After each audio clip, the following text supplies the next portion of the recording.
നമ്മളെപ്പോഴും പറയാറുണ്ട്, എൻ്റെ ഹസ്ബൻഡ് ഇത്തരമൊരു സ്വഭാവക്കാരനാണ്, അദ്ദേഹം ഒന്ന് മാറിയിരുന്നെങ്കിൽ, അല്ലെങ്കിൽ എൻ്റെ മകൻ ഞാൻ പറയുന്നതൊന്നും അനുസരിക്കുന്നില്ല, ഞാൻ നല്ലത് പറഞ്ഞു കൊടുത്തിട്ടും അവനത് ഉൾക്കൊള്ളാൻ കഴിയുന്നില്ല, മകൾ, ഇങ്ങനെ നമ്മളെപ്പോഴും പരാതി പറയാറുണ്ട്.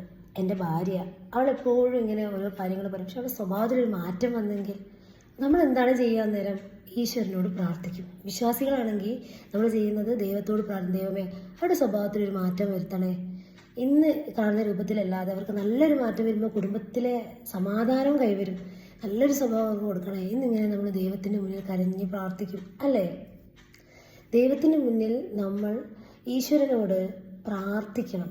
പ്രാർത്ഥിക്കേണ്ടതെന്ന് ആരും പറയില്ല. പക്ഷേ നിങ്ങൾ പ്രാർത്ഥിക്കുന്ന സമയത്ത് ചെയ്യേണ്ട ഒരു കാര്യമുണ്ട്. ഈശ്വരനോട് പറയണം, എൻ്റെ ഭർത്താവ് അല്ലെങ്കിൽ എൻ്റെ ഭാര്യ അല്ലെങ്കിൽ എൻ്റെ മക്കൾ ഞാൻ ആഗ്രഹിക്കുന്ന തരത്തിലേക്ക് അവരുടെ മനസ്സ് ഉയർത്തിയതിന്, എപ്പോഴും പറയേണ്ട കാര്യമാണ്, ഉയർത്തിയതിന് നന്ദി. കിട്ടാൻ പോകുന്ന, നടക്കാൻ പോകുന്ന ഒരു കാര്യത്തെക്കുറിച്ച് അഡ്വാൻസ്ഡ് ആയിട്ട് നിങ്ങളുടെ ഉള്ളിൽ നിന്ന് ഗ്രാറ്റിറ്റ്യൂഡ് പറഞ്ഞ് നിങ്ങൾ പ്രാർത്ഥിക്കുക.